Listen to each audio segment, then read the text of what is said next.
bienvenue à l'émission Le Miroir d'aujourd'hui sur Rwanda TV. Je suis très content de vous retrouver. Comme vous le savez, chaque semaine, Le Miroir, c'est votre rendez-vous avec l'inspiration, la motivation à faire plus de nos vies, mais aussi le divertissement. On passe un bon moment ensemble, on découvre tout ce qui se passe, surtout dans le monde artistique, culturel, et bien sûr, on découvre ensemble le parcours d'un invité qui nous inspire. Oui, comme d'habitude, on a la chance de faire 9 saisons et à chaque fois, on a des invités qui sont toujours aussi inspirants, qui travaillent dans des domaines qui nous permettent de découvrir autre chose dans le monde, mais aussi dans le domaine professionnel, dans le domaine artistique, dans le domaine caritatif, dans le domaine politique, etc. etc. Alors aujourd'hui, ce ne sera pas l'exception. On aura du divertissement avec l'Actu People, notamment là tout de suite pour commencer l'émission, mais aussi on aura notre invité du jour.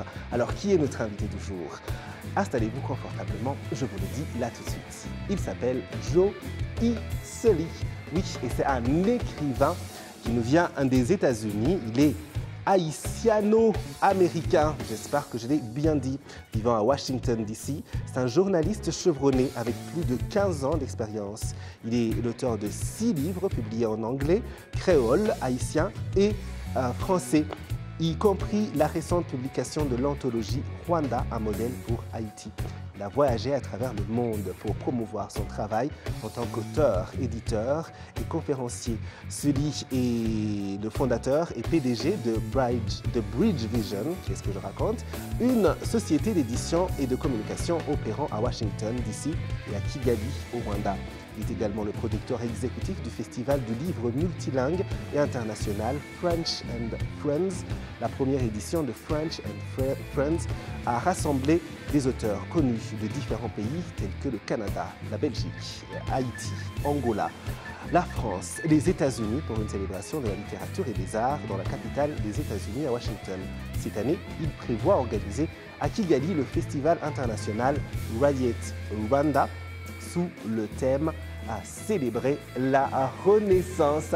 Et nous l'accueillons tout de suite sur notre plateau. Nous allons nous installer pendant que vous allez suivre l'Actu People. Mais tout d'abord, Joe Iseli, bienvenue sur notre plateau.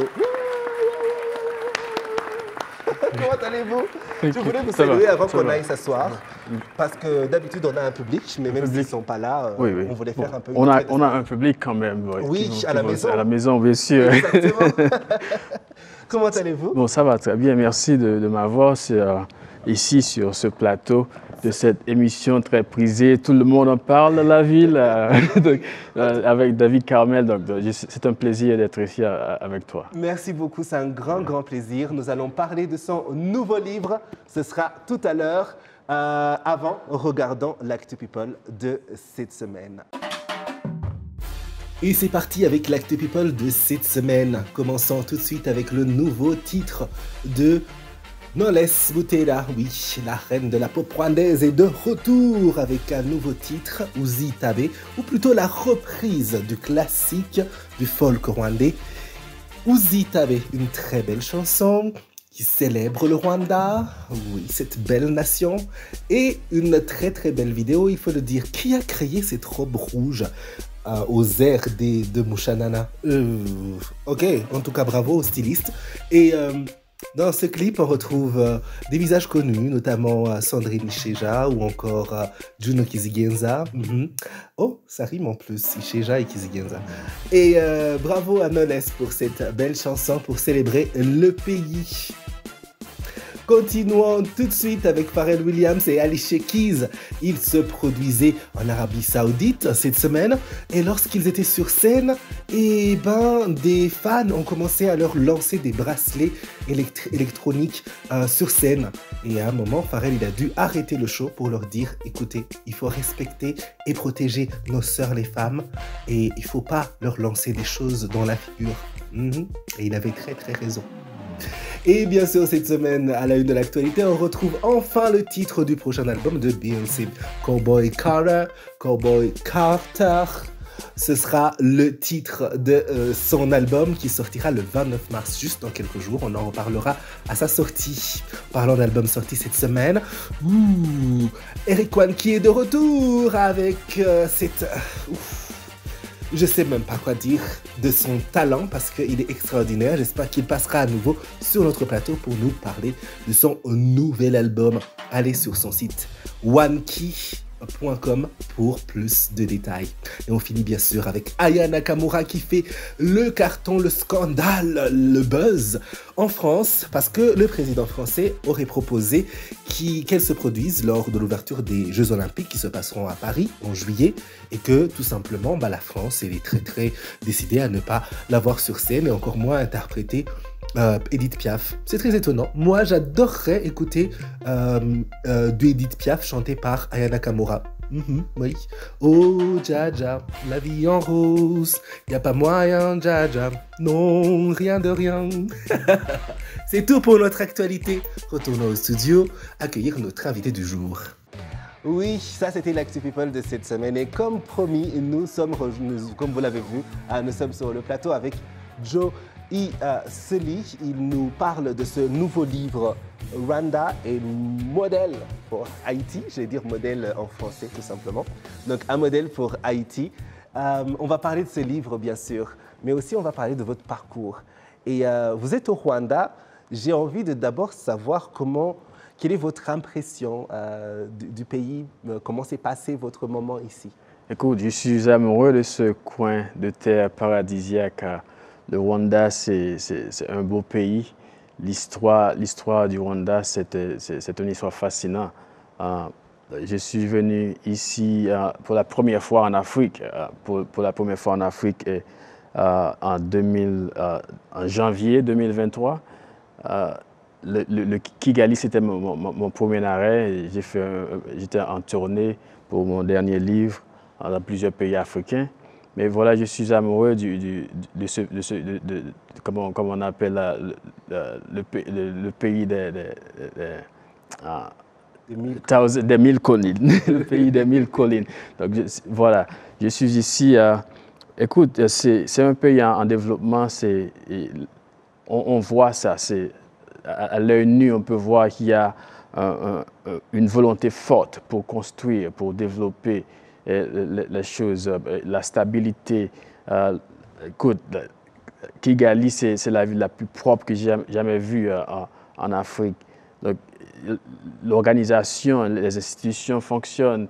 Mon impression, c'est un pays unique, avec une histoire vraiment inspirante qui captive les gens. Et moi-même, personnellement, je suis fasciné. C'est pourquoi j'ai pensé à éditer, à collaborer pour publier cette anthologie pour que le reste du monde sache que Rwanda, ce n'est pas simplement l'histoire de 1994, de l'histoire de la catastrophe de la génocide, mais c'est aussi un pays qui, les gens se construisent, ils se développent, ils s'organisent. Et que les autres peuvent en prendre exemple, c'est bien. On va parler de ce livre que je trouve très intéressant sur deux points comme on en parlait tout à l'heure, oui. Mais on y revient juste après parce qu'on a envie de s'intéresser aussi à un peu ton parcours. Parce que tu écris beaucoup, tu édites aussi parce que tu es dans ce domaine-là. Et j'ai envie de savoir, est-ce que ça a toujours été une passion pour toi? Est-ce que écrire, lire, la littérature, ça a toujours été quelque chose qui te passionne? Oui, depuis j'étais tout petit, très jeune, je savourais des livres pas de mon âge, mais le savoir, ça a été toujours quelque chose. Je voulais savoir, je voulais toujours lire, apprendre. Et on ne peut pas être écrivain sans être lecteur. Ça commence à être un bon lecteur. Pour moi, la littérature, c'était toujours ma passion. Et voilà que je suis... J'étais d'abord journaliste. J'écrivais pour des journaux, publiais des textes, des milliers de textes en France ou en Haïti. Et puis, je suis dans le domaine du livre maintenant. Je publie des livres, mes propres livres, et puis la maison d'édition qui aide à réaliser le rêve des autres, de les aider à être auteurs. Donc, ça a toujours été, c'est pas une coïncidence, ça a toujours été ma passion. Passion. D'accord. Écrire. C'est quelque chose de passionnant, c'est vrai, mais aussi de terrifiant pour certains d'entre nous. Pourquoi terrifiant? Parce que je trouve que quand on écrit, je pense que ça va aussi avec toute forme de création artistique. On partage une partie de soi, une part de soi avec le monde, avec tous les risques qui vont avec comment est-ce que le monde va te voir. Et donc, à chaque fois que je vois des écrivains, des artistes comme vous qui créent et qui partagent avec le monde, je suis très inspiré et donc bravo. Bon, merci. Bon. Écoute, c'est notre façon à nous d'aider, en fait, pas même aider, de contribuer un petit peu au développement, à faire de ce monde un coin de terre où on peut vivre en paix, Oui. avec beaucoup d'élégance. On essaie d'exprimer ce qu'il y a entre nous, notre talent, pour être utile, voilà, pour être utile à notre monde. Absolument. Et c'est si utile parce qu'on peut voyager, on peut connaître des histoires humaines d'ailleurs, faire des connexions rien que par les histoires, des vécus et des expériences d'ailleurs à travers les livres notamment. Et alors, vous avez écrit plusieurs livres. Vous avez organisé ce festival à Washington dont je parlais tout à l'heure dans l'introduction, Oui. French and Friends. C'est-à-dire que vous avez quand même une palette de choses que vous avez déjà fait dans votre carrière. Vous avez aussi été journaliste. Qu'est-ce qui vous rend le plus fier ou, je ne sais pas, qui tient une place spéciale? Je pense que ça doit être la satisfaction de voir des auteurs. Par exemple, French and Friends, nous avons remis des awards à certains auteurs, certains écrivains pour leur contribution dans la littérature. Mais leur satisfaction, leur contentement, cela je dois dire, me rend un peu fier de voir des gens, de faire quelque chose qui peut rendre les gens heureux. Pour moi, c'est une source de fierté. Absolument, et vous pouvez l'être fier. Alors, on va parler de ce livre, de cette anthologie. Je montre un peu la couverture pour que si vous le voyez quelque part, il ne faut pas le laisser. Il faut le prendre et rentrer avec. Oui. Oui. Pardon. Rwanda, un modèle pour Haïti. J'aimerais que vous nous parliez un peu de l'idée de ce livre et de ce qu'il contient, mais aussi à qui il s'adresse. L'idée, c'était au cours de ma première visite ici à Kigali.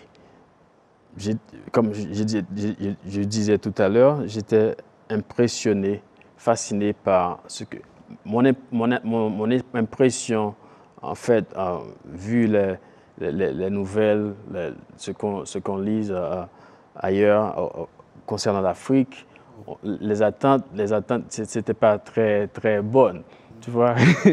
Mais arrivé au Rwanda, je cherchais, mais les fatras, où est-ce qu'ils gardent ça? Oui.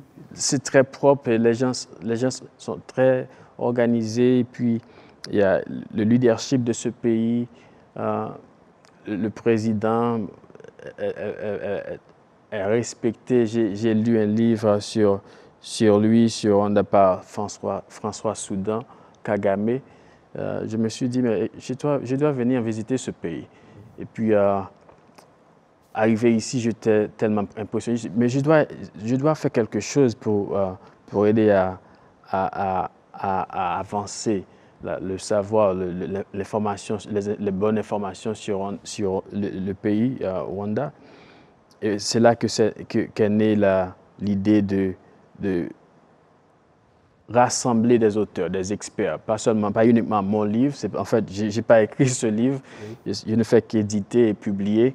C'est une anthologie par définition, ça veut dire qu'il y a des experts dans différents domaines qui ont contribué un texte, un essai, et ce sont des professionnels de haut niveau.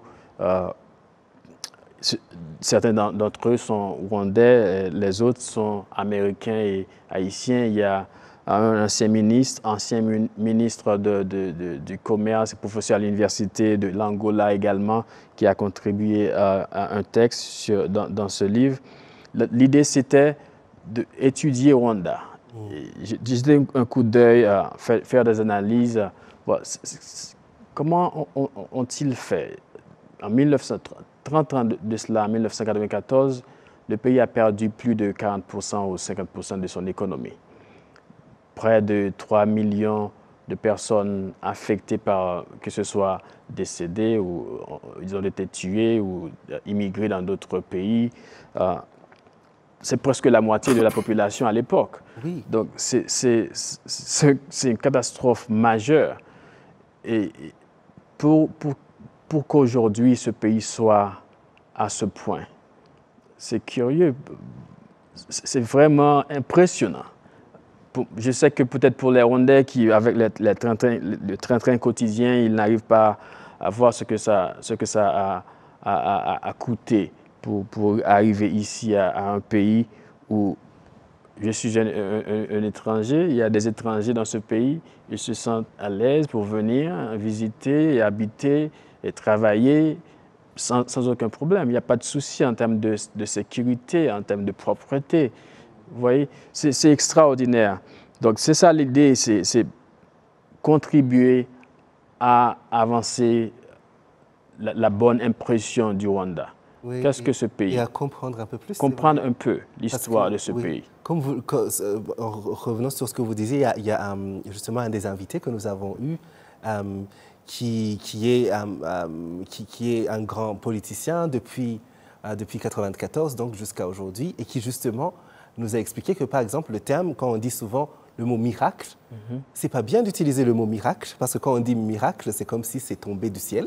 Oui. Mais que c'est plutôt un travail, qui a eu une volonté, une vision, etc., etc., pour arriver là où nous sommes. Et comme vous dites, c'est bien de pouvoir savoir qu'on peut avoir un livre, par exemple, comme celui-ci, ou d'autres publications, où on peut un peu mieux comprendre justement ces différents secteurs qui peuvent être intéressants si on veut faire de même ou développer, je ne sais pas, son organisation ou son pays. En tout cas, merci beaucoup pour ce livre. Et ça s'adresse à qui? Parce que là, pour ceux qui nous suivent, est-ce que c'est pour les étudiants qui veulent comprendre? Est-ce que c'est pour, je ne sais pas, les étrangers, les nationaux? Je ne sais pas. Écoute, c'est un livre, on peut dire c'est académique, un peu. Les gens qui ont écrit, c'est des experts. Par exemple, il y a Marie-Immaculée Ingabire. Je vois que vous partagez le même nom. Son expertise, c'est la transparence, la corruption et tout ça. Elle a publié un texte sur les progrès qui ont été faits dans le domaine de la transparence et la corruption. Mais vraiment, Rwanda, c'est un modèle en ce sens. Donc, tous ceux qui veulent comprendre comment ça marche, le mécanisme d'anticorruption dans ce pays, il y a intérêt à lire ce chapitre de Mme Ingabire sur la transparence au Rwanda. Ça peut être étudiant, ça peut être chercheur, ça peut être le commun des mortels, ça peut être un étranger qui ne comprenne pas l'histoire du Rwanda, qui parle de miracles rwandais tout le temps, mais parce qu'ils sont très loin de la réalité. Donc c'est pourquoi il fallait publier ce livre pour que nous jetons un coup d'œil, zoom in sur ce qui se fait au Rwanda pour comprendre le processus qui a abouti à ce que nous avons aujourd'hui, un pays très stable. Ça peut être étudiant, ça peut être rwandais, ça peut être chercheur, professeur d'université, ça peut être un book de référence pour les travaux académiques. Et ça peut être, un lecteur peut être les organisations internationales qui veulent travailler pour que Haïti et Rwanda soient liés un peu. Je ne sais pas si tu es au courant, il devrait avoir, l'Organisation des Nations Unies devrait envoyer une mission de forces de sécurité en Haïti et le Kenya devrait être le leader de cette mission. Mais si on tourne ici au Rwanda, on peut se dire, mais le Rwanda peut être le leader dans ce sens-là. Rwanda a fait des exploits en ce qui a trait à la sécurité, la défense du territoire. les Rwandais sont des experts dans ce domaine. Vous voyez, donc c'est un pays très sécurisé. Donc, au lieu du Kenya ou un autre pays, pourquoi pas Rwanda? Pourquoi pas approcher le Rwanda et Haïti? Parce que là, il y a beaucoup de similarités entre Haïti et le Rwanda. Absolument. Et voilà, donc quoi qu'il en soit, c'est un livre donc, qui peut parler à plusieurs. Rwanda, un modèle pour Haïti. Nous sommes avec son auteur, Joe Suli. C'est notre invité dans l'émission Le Miroir d'aujourd'hui. Alors, vous le savez, lorsque nous avons un invité sur notre plateau, on aime bien aussi le mettre au défi. Oui, voilà, on aime bien essayer de les faire échouer, nos invités, parce qu'ils réussissent tellement dans leur vie professionnelle. Pourquoi pas les faire échouer sur notre plateau? Ou peut-être pas, ils vont peut-être aussi réussir sur notre plateau, on ne sait jamais. On ne sait jamais. Oui. Est-ce que vous êtes prêts? Ce sera un quiz pour vous. Je ne sais pas, je vais essayer. Okay. C'est un quiz pas très difficile.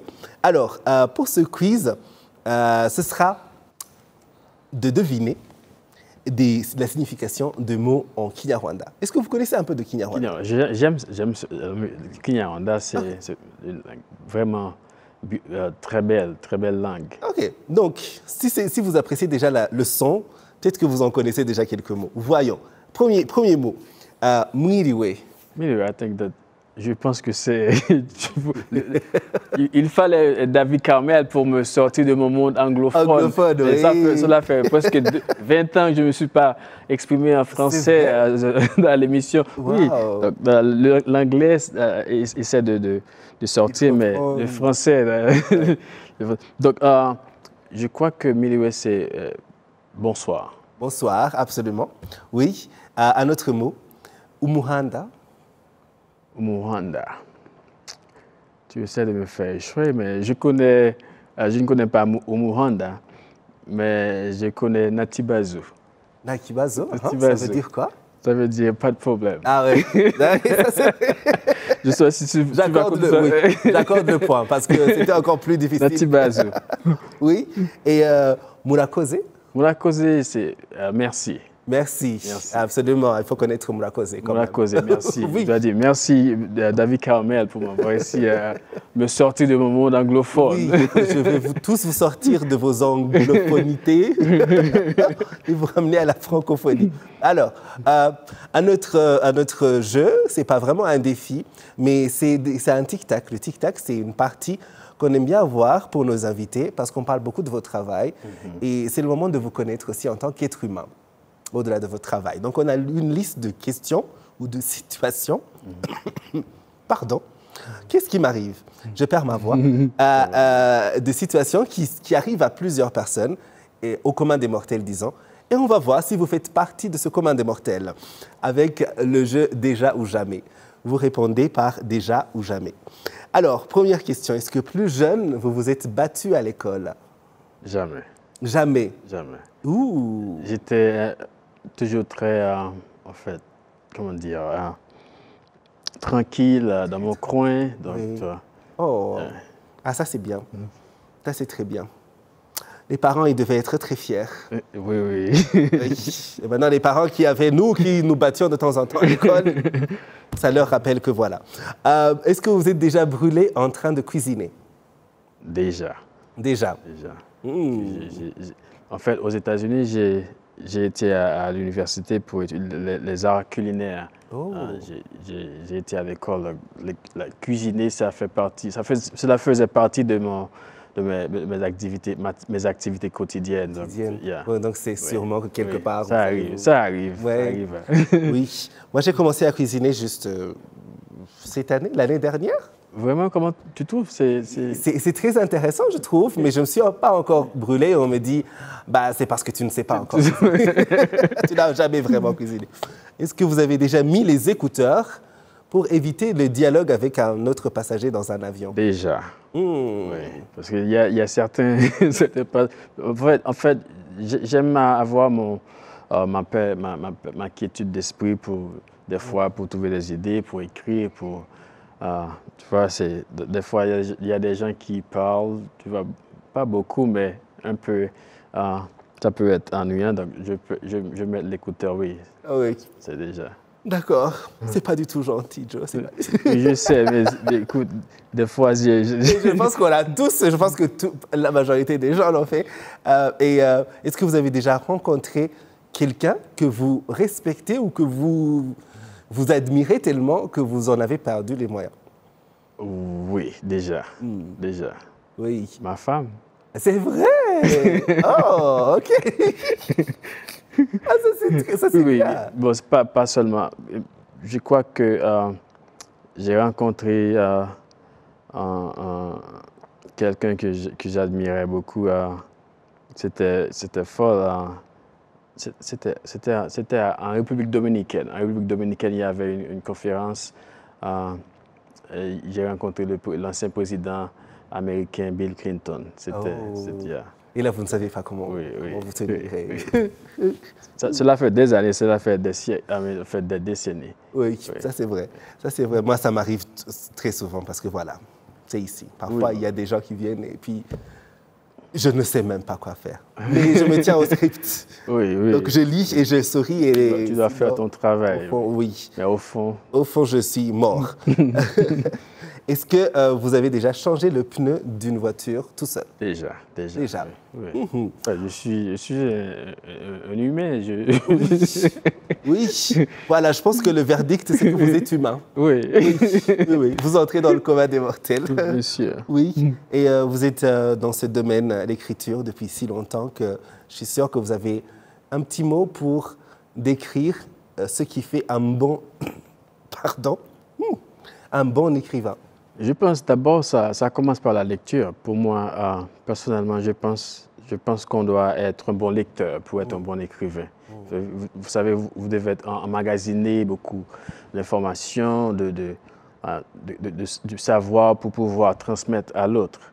Et aussi pour pouvoir également développer son style d'écrivain. Vous voyez, chaque écrivain a son style. Je travaille avec l'anglais. En fait, il y a une bataille à l'intérieur de moi entre l'anglais et le français. Donc, je vais laisser le français. Anglais. Je dois d'abord penser en français et traduire en anglais et puis le dire. Oui. Donc, c'est d'abord la lecture. La lecture, et puis il ne faut pas voir un projet d'écriture comme être un travail énorme, effrayant. C'est une phrase à chaque jour, un paragraphe. Et puis développer son style à travers la lecture pour identifier le point fort d'autres écrivains. Et puis développer son style, c'est d'abord la lecture pour moi. Et puis il ne faut pas penser à être écrivain, pour moi, c'est mon opinion, comme une façon d'être vu, connu, juste comme ça. Pour moi, c'est une contribution. Il faut avoir le lecteur à l'esprit pour pouvoir être bon écrivain. Oui. D'accord. Joe, merci beaucoup. Mais c'est l'émission de Miroir. On ne laisse jamais nos invités partir sans notre question phare. Et c'est une question just for fun. Face au miroir, lorsque vous vous regardez dans un miroir, qu'est-ce que vous aimez le plus sur vous physiquement et qu'est-ce que vous aimez le moins? C'est effrayant, ce que je me regarde dans le miroir. C'est absolument effrayant. Oui. Non, pas vrai. Vous avez peur quand vous regardez? En tout sérieux, bon, je pense que cela doit être mes lèvres. Parce que les gens me disent le sourire, c'est bien, mon sourire est bien. Je ne peux pas sourire sans mes lèvres, donc cela doit être mes lèvres. Maintenant, j'utilise mes lèvres pour m'exprimer, vous voyez? Ça doit être les lèvres. Absolument. Oui. Bon, pardon, je perds la voix, je ne sais pas pourquoi. Mais en tout cas, merci beaucoup. On a passé un bon moment avec vous. Merci pour votre temps, pour votre honnêteté. Le livre Rwanda, un modèle pour Haïti, une anthologie, comme vous avez entendu. C'est une collection, disons, d'écrits de différents experts dans différents domaines. Et il est donc disponible maintenant. Est-ce qu'il est disponible en ligne? Les gens peuvent le commander? Oui. Est-ce qu'il est aussi disponible en ligne? Sur Amazon, sur notre site internet, aussi Ikirezi Books. Oui, Ikirezi, tout le monde connaît. Ikirezi, Caritas et Charisma. Oui. Merci beaucoup, Joe. Merci infiniment. Oui, merci à vous tous qui nous avez suivis. Ce sera un plaisir de vous retrouver la semaine prochaine pour un autre numéro de l'émission Le Miroir. En attendant, restez sur Rwanda TV et nous sommes toute la semaine sur les réseaux sociaux. Allez, ciao.